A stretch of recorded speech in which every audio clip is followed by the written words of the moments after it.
It's been a hell of a year of change, instability and insecurity. The events have been dramatic and many of them traumatic. And I'm not just talking about England bombing out of the Euros early. That's one thing we can always rely on. It's been a year of comings, goings and remainings. Only leaders of UKIP have had shorter job tenures this year than England football managers. And meanwhile, to the joy of many and the horror of others, Jeremy Corbyn has remained leader of the Labour Party. And there's more change to come. Trump or Clinton, well, many of us may have our fingers crossed, but in this year of all predictable years, I'm not sure I'd bet the farm on the outcome. We've seen wild fluctuations in the value of the pound. We've seen upgradings, downgradings, and upgradings again in our economic growth forecasts. There's growing uncertainty about the state of inward investment and growing uncertainty about the state of our public finances. Terrorist attacks in Paris, in Brussels, in Orlando, in Würzburg have shown us just how fragile Western security really is. And across the globe, from Syria to Sudan to Central America, war, persecution and violence are forcing people to flee their homes. The UN Refugee Agency tells us that today in the world there are more displaced people than there were at the end of the Second World War. More than the entire UK population put together, more than 65 million people. And just a couple of weeks ago, Save the Children told us that in the first 9 months of this year, 600 children had died in the Mediterranean. So these really have been a dramatic year and dramatic events. And of course, the most dramatic event for us in the UK came on June the 23rd with Brexit. It was a result that few of us expected and predicted, and even fewer of us were prepared for, as it turns out. But that change, that dramatic change, has brought more dramatic change at the top. We've got a new Prime Minister and a new Cabinet. And with it, I detect a change in tone, one that's more open, one that's more welcoming. Ministers who are prepared to engage, and more importantly, prepared to listen. And we heard that yesterday firsthand from Richard Harrington.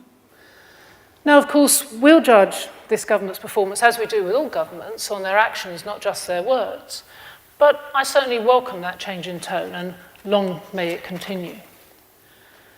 And you know, I find myself agreeing with the Prime Minister when she says she wants to create an economy that works for everyone. After all, it's something which goes to the heart of what we're about, doesn't it? It goes to the heart of our goal to help everyone achieve a better income in retirement. Now, when she was talking to her own conference a couple of weeks ago, the Prime Minister said she wanted to forge a new relationship between government and business. She says, like us, she knows that businesses that are committed to and which value their workforces are the ones which are likely to perform better over the longer term. And like us, she knows that they're the businesses that create the dynamic and sustainable economy that we all need and which is essential for us to create a dynamic and robust and sustainable pension system. And that's why we've said it's essential that pension funds know more about how the companies in which they invest manage and engage their workforces, because we know that engaged workers make for stronger companies and make for better investment returns. So that's why we're calling on companies, we're calling on corporates to provide more information to pension funds and other investors about their workforce. After all, companies tell us that their workforce is their strongest asset. So tell us more about it. Tell us more about diversity, the sort of issues that Leslie was talking about yesterday.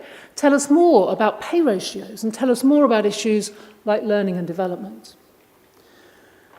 And I think what the Prime Minister's getting at when she talks about this is trying to inject more long-termism into corporate decision-making, trying to encourage companies to grow and prosper by building their capacities and by taking the long-term view.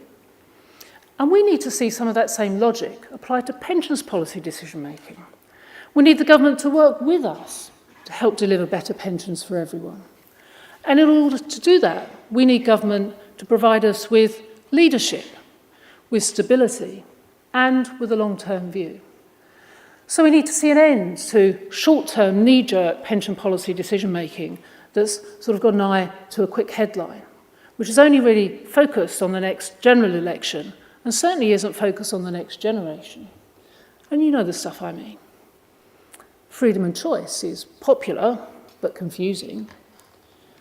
The secondary annuity market, confusing, likely to lead to disappointment, and now thankfully dead. And pensions taxation, well, that's just confusing. And of course, none of that really gets to the heart of the issue. None of it gets to the fact that too few people are putting by enough for a decent old age.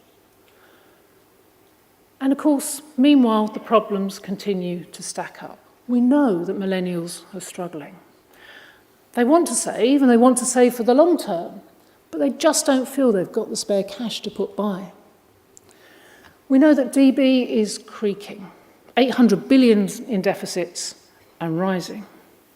And we've seen nearly 7 million people brought into pensions through auto-enrolment, which is fantastic. But we also know that for too many, that simply won't be enough. So we need to focus on the long-term issues. We need to focus on the big issues and the issues that matter. Issues like tax, issues like DC, DB, and Brexit. And perhaps the most dangerous political fix of all has been that constant chipping away at pensions tax relief. All done in the name of fixing the deficit, maybe, but certainly not done in the name of fixing pensions. And you've heard me talk about it before. You've heard me talk about how government treats pensions tax like it's some sort of convenient slush fund to dip into when the going gets tough.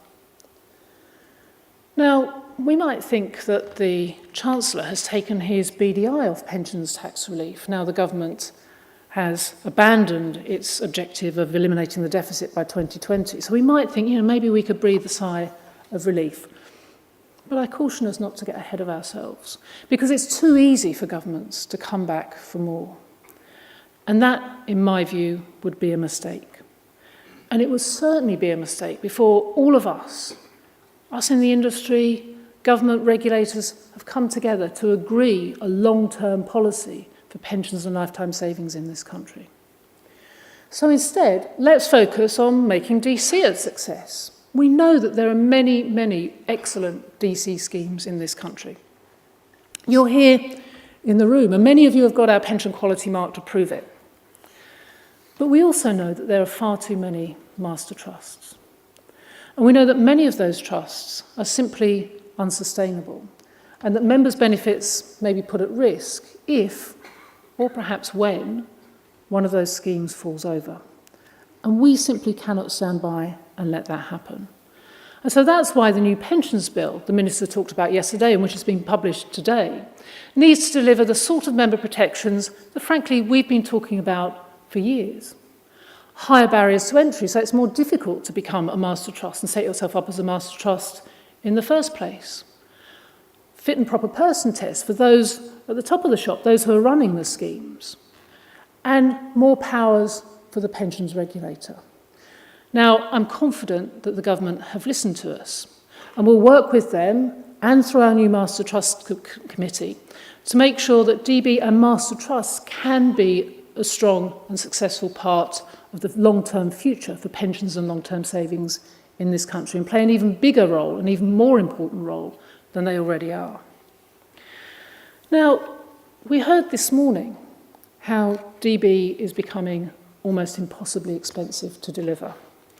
5,000 schemes in deficits, 11 billion going in each year in deficit correction contributions, employers running to stand still, but yet DB providing enormously important benefits to millions of people now and into the future. So, we can't just close our eyes, cross our fingers, pray for a rate rise, and hope that everything will come good in the end. It's far too important for that. Far too important for scheme sponsors supporting those schemes, far too important for the UK economy, and above all else, far too important for the people who are saving in those schemes. So we need to act, and we need to act together. The government's Green Paper will be an excellent starting point, and I look forward to that being published later this year or next year. But so too will the work of our task force. You heard Ashok lay out this morning the key findings of the DB task force. And I look forward to working with all of you and hearing your contributions to help us develop the sort of policy solutions and actions that we need together to develop and to give to government. But you know, it's not just when it comes to DB that we need to see a plan from the government. We need government to tell us its plan for negotiating our future relationship with the European Union. We've all heard that Brexit means Brexit. Well, you know, I for one am not entirely sure what that means. I'm sure I'm not alone. I'm sure many of you don't know either. But whatever it does mean, we know it's got consequences for pensions. In or out of the single market for goods, services, capital and people, you've said to us that's got consequences for the strength of your sponsor covenant. And in or out of the single market for financial services, and you've told us you're concerned that the additional costs, for example, through loss of passporting, could be passed on to your schemes and through to your scheme members. So these issues matter to pensions. In fact, in a snap poll we conducted of pension fund members straight after the referendum, 74% of you told us you thought the outlook for pensions had got worse following the referendum. So we can't just wait until 2019 and find out that pensions, a £1.5 trillion industry, has been treated as an afterthought in what happens post-Brexit. Again, we need to take things into our own hands. So we need a plan. So that's why I've convened a Brexit task force within the PLSA, drawing on the support of our members, so that when the Prime Minister says Brexit means Brexit and we will make a success of it, we know what success looks like from a pensions perspective, and we can work with the government to deliver it. So it's been quite a big year for the British people. It's been quite a big year for pensions, but it's been a pretty big year for us too. It's exactly a year since we became the Pensions and Lifetime Savings Association.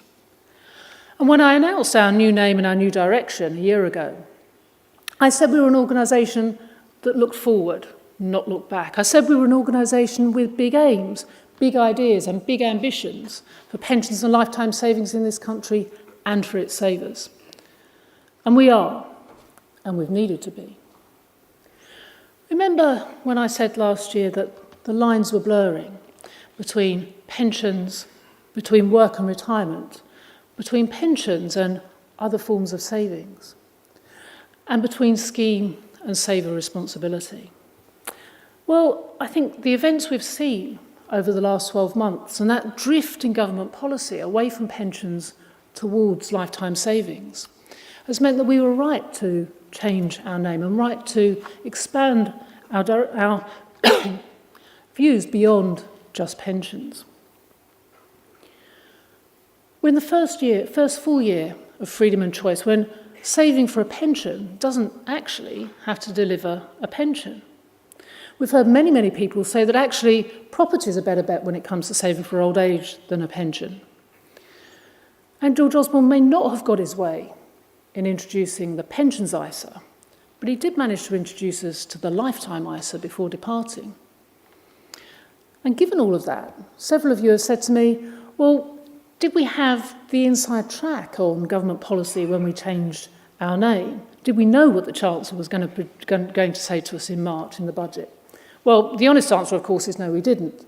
But I think it does mean that we were right to make that shift in direction and expand our view. Of course, George Osborne's rationale for introducing the lifetime ISA was that young people and pensions don't mix. Now, we all happen to know that that's not right. We know that young people are the least likely to opt out once they're put into a pension scheme.